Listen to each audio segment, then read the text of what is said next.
the Maverick will not talk about the cult pastor this evening.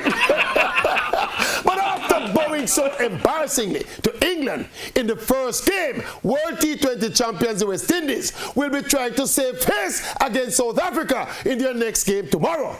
55 all out in less than 15 overs, playing dunce and brainless cricket. Them cannot escape criticism, especially the likes of Chris Gale and Kyron Pollard, who were both running up their mouth leading into the tournament.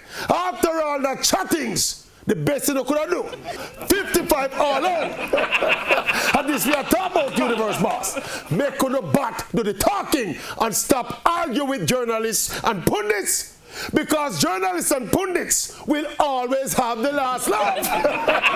Who are going to perform and make runs and stop embarrassing the name of West Indies cricket? And we heard Captain Kyron Pollard basically doubling down on the team selection and the balance of the team, saying there'll be no wholesale changes and blah, blah, blah. With a limited squad, there cannot be wholesale changes, but it would make logical sense to sacrifice one of the yam lickers for a more conventional batsman such as Roston Chase to add stability to the batting in case the yam licker them fail again. If Chase fails as well and the yam licker them fail again, then dogs will consume our supper.